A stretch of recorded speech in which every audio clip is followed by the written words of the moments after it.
got all these pluses and minuses and proficiencies and abilities. Where do they come from? Can you change them? What are they for? Let's get into it.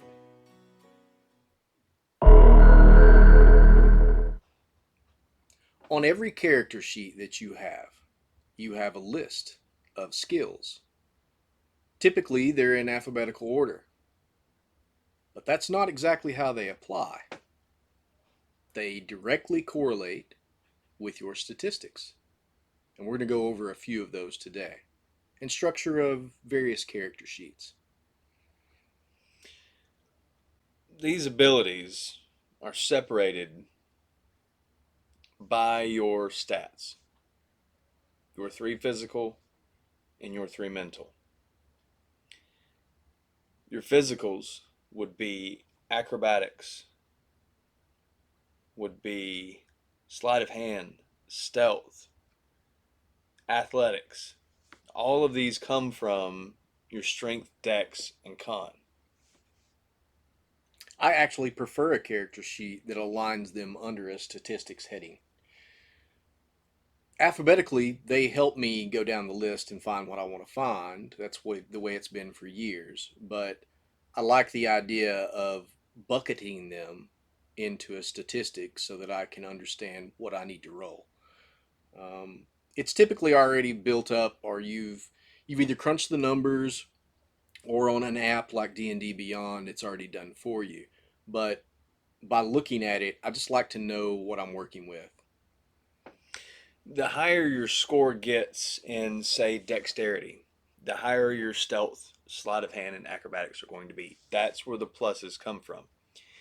If you have a really low charisma, your intimidation, performance, and persuasion are either going to be straight rolls or even a negative um, for those abilities. We're here to discuss various things about building a character and character sheets of different kinds. We're going to show those to you.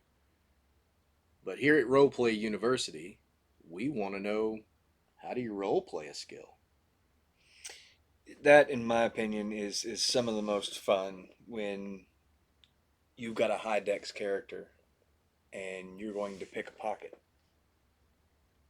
There are many methods to picking a pocket. There's distraction. There is physical force with a bump and a pass. Ye old cut purse. The cut purse. Having those high bonuses in stealth and even sleight of hand will allow you to pull this off.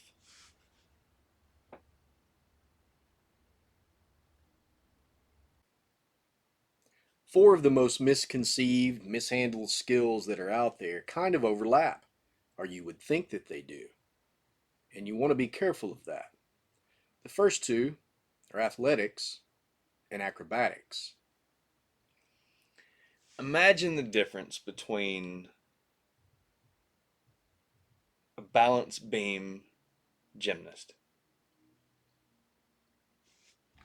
and a world's strongest man athlete.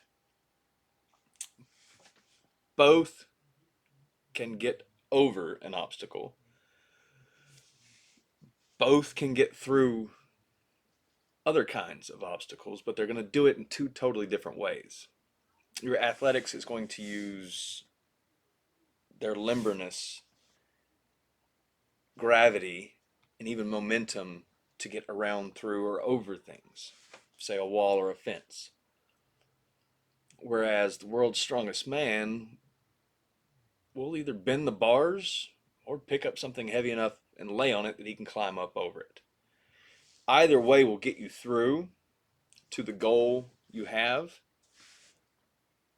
but which one is your character better at? It's going to depend on your stats, right? Absolutely. So athletics applies to which stat? Strength. Or maybe I should say which stat applies to athletics. Fun fact, which most people know, athletics is the only skill that applies to strength, or however you want to word that. So the other two that people have a lot of problem with are perception and investigation. When Yes. do you use them? What are they for exactly? It's kind of a hard one. It's hard for both DMs and players. When it comes to perception, you want to think about all five of your senses: sight, smell, Taste. hearing, taste. Those are the things that you perceive things with. You may not even know that something is about, but perception has the passive ability that could allow you to detect it with just the sense of your smell or touch for if you're in the dark. Perception would be used in those instances. When it comes to investigation, that's an intelligence check. You Hmm. want to analyze something, you want to perceive what's going on with a specific item, you want to investigate it. In many cases, as a DM, I know that you've done it, I've done it. We will use those two hand in hand from the respect of you perceive something, now that you know it's there, you can go investigate it. Say you're looking for a trap door in a floor. What would that role look like? You're actively looking for a trapdoor in the Yeah, would floor? that be perception or investigation? Well, at that point, I would say perception to Okay. find it. So now we've found the trap door, and you want to know if it's locked from the top or from underneath. Definitely investigation. There you go. You're going to get a number in each skill that you have. But which skills are you good at? Well, that's where being proficient comes in. When going through and picking race, class, and some of your subclass features, you will get an option to pick one or two proficiencies at a time. This is where bringing your character in as a whole really makes picking these a lot easier. I know when we were looking um, a few videos ago, these came up when we were picking class, and I said that survival makes sense for my character because he was left alone a lot at camp. This is where that bump, that proficiency in that skill comes from. You're going to get proficient in a number of different skills. And when you do that, it's really going to be tailored toward what you built for your character. It's going to come from the class and from maybe another location of choices that you make while you're building your character. But when you get those proficiencies in those skills, those are probably your best role playing areas for the skill list. Can you role play all of the skills on the list? Absolutely, you can. It's going to be very similar to your high and low stats. But when you're working down the skill list, this is really what you're good at when it comes to proficient skills. So I would focus there for the role playing aspect of it. You want to role play one? Let's do it. How about I get to choose? How about nature? I'm down. What's the roll for? What are we at? What are we doing? Hmm. Let's say that you're in a transitional area in a wilderness to a mountainous setting. Mm-hmm.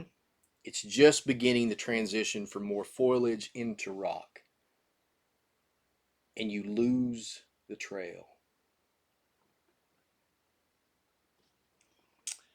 On a high roll, this would see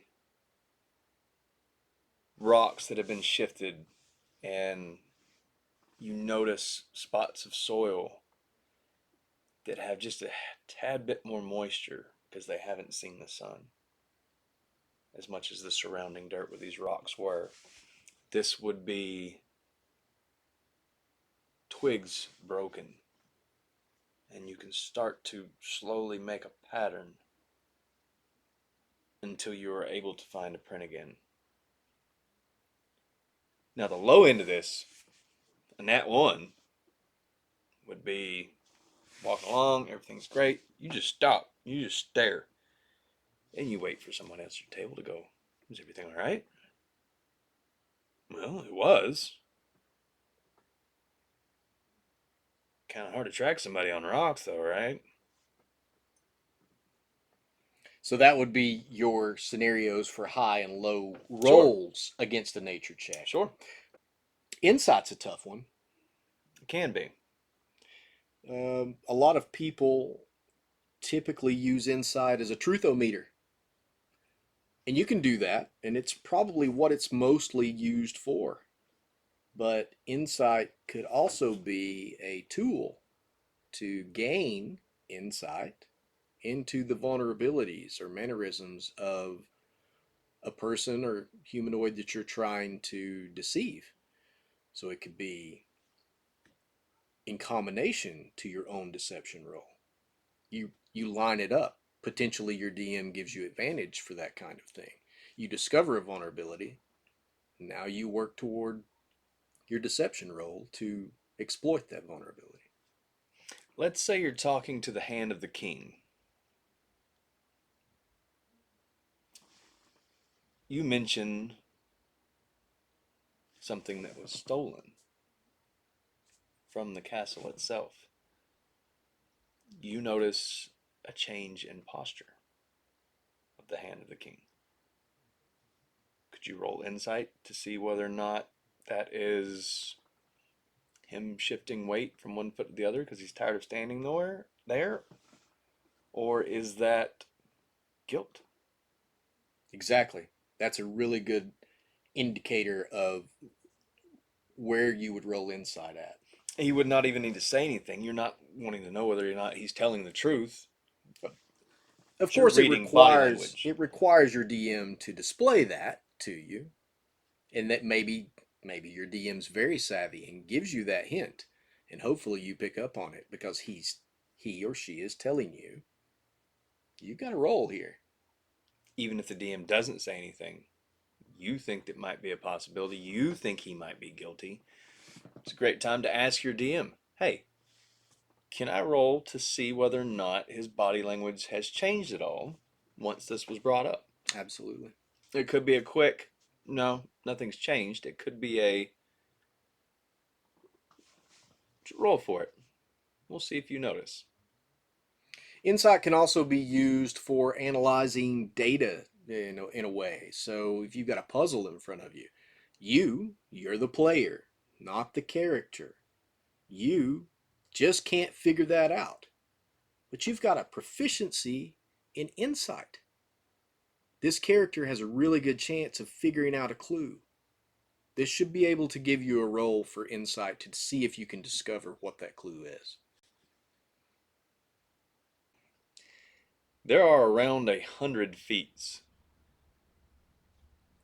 How do you choose them? What's the right ones for your character? Are they going to hurt you if you pick the wrong ones? Do you even choose them? Let's get into this. Feats. You take them? Every time. I rarely do ability buffs. Really? Really.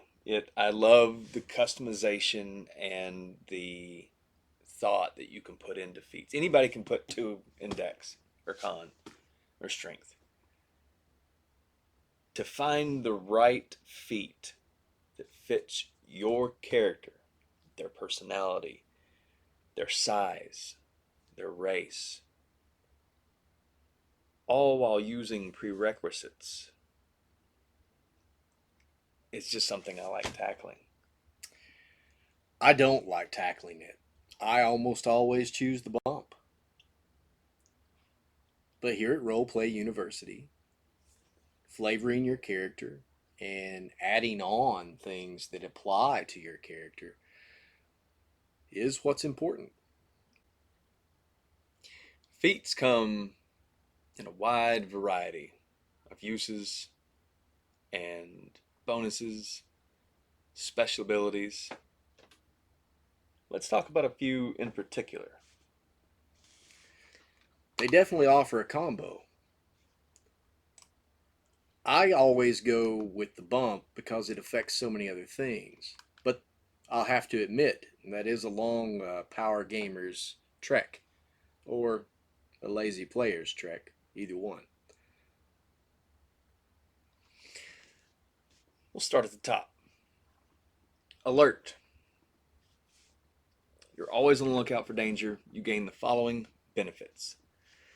You have +5 to your initiative. That means you're going to get to go first. In most cases. Yeah, it's a huge bonus. For party combos or for even setting up the way your character likes to attack combat, getting that boost will really help. You cannot be surprised while you're conscious, and other creatures do not gain an advantage on attack rolls against you as a result of being hidden. That's huge It really is. It's huge. for the right character. I was playing a character just the other day where I had taken a feat that affected uh, my stealth checks, in addition to my dexterity scores. Another player looked at my character sheet and automatically was like, "How is your plus that high?" Yes, that guy right there. It was insane. And I explained that the features applied to that. But that's what we're talking about, is that most people won't think about anything other than the ability score bump. And so when you look at the skill list and you see one that's a +7 and everything else is at a +3, you're like, oh, something's wrong. But it's not wrong. It's a feat. It's right. You've had a what, +11? No, I don't think it's a +11. It was insane. It was. It was a +7 or 9. Let's take heavily armored. Now, this one has a prerequisite. You must be proficient in medium armor. Let's say you want that heavy armor bonus. Taking heavily armored means that you have trained in the mastery of the use of heavy armor, gaining an increased strength score of 1 with a maximum of 20, and you gain proficiency with the use of heavy armor. Not all classes, not all races are proficient with heavy armor. Um, Having envisioned yourself as a mobile tank moving around the battlefields, you're not going to do that in leathers. No. Paladin, fighter. I don't think a Sure. barbarian applies there, though, does it? How about a forge cleric? Oh, nice. Well, barbarian, you could absolutely take this. They do have a bonus for unarmored defense, but you don't have to take it. Sometimes the unarmored bonus is better. If that's not how you're playing your character, take heavily armored. Feats or features really flavor your character in the direction you want to go, and they accentuate those areas that bring your character to life and set you apart at the table from the rest of your companions. If you want to really get your character down to a place that stands out, then choosing a feat is probably the way that you want to go. The other night at the table, we had a great example of role playing a feat, which I know seems hard from this giant list. We had a character that was a fighter that took Great Weapon Master. Very early in the session, this was a one shot. It was very apparent that this great sword that they carried on their back meant everything. From their description of how it was kept, what it looked like, how sharp it was, and even how it was oiled. Yeah, he did a really good job in role playing that character based off of that feat. Had he not have even said he took Great Weapon Master, everyone at the table knew he was a great weapon master. Yep. Feats go into a features category on most character sheets. That category is typically on another page of the character sheet. It can come under your class features, your racial features, and feats that you choose along the journey at various level increases. But just be aware that feats may not be on the first page always. One way to get a feat real quick is to take Variant Human. D4 does a great job of making sure that his characters come online for whatever ability he's choosing very quickly. And Variant Human is one way to do that. That extra feat can be really critical in the build of a character and powerful. Absolutely. You talked about having a giant list of feats for 5e though. Last video we alluded to this. So let's hear the veterans take on this, I thought, long list of I feats. mean, it's a lot of feats, right? For 5e, it really is. How many would you say are with the core rule books and maybe the books after that? Let's include Tasha's and Mordenkainen's, Mordenkainen's and um, Xanathar's. Xanathar's. I can't think of it right now. Let's add those up and let's just come up with a nice round number. What do you think? We'll say 120. 120 feet. To walk through 120 feet sounds crazy. But in Pathfinder is a feat heavy game.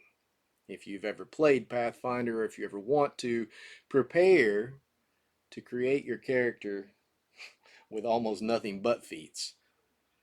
1,490 feats, there or thereabouts, are your choices in Pathfinder.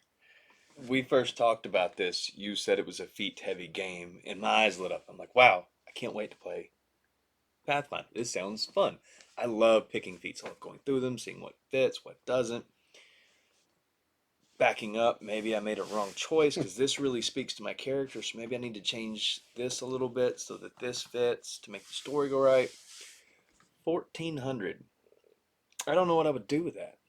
You would stare at it for a very long time and be very confused for most of your day, and then eventually you will emerge with a character. Is this why you normally go ability bumps? Probably so, as a matter of fact. That's a good point. That is This probably why I do I that. don't have to look through 1,400. I can just pick Dex and Con. There you go. There are no feats to choose from. You don't get feats at every level in the game. Like, it's kind of crazy. We'll get into this on a whole another video one day. Role playing feats, though, really quick to Sure. summarize, they flavor your character in a way that helps you further distinct who you are or who your character is. Use them, they're powerful. Now that you know how feats and skills affect your character, how you come about getting them, we're going to dive into this a lot more in future videos. There's just so much here to talk about. We can't cover it all.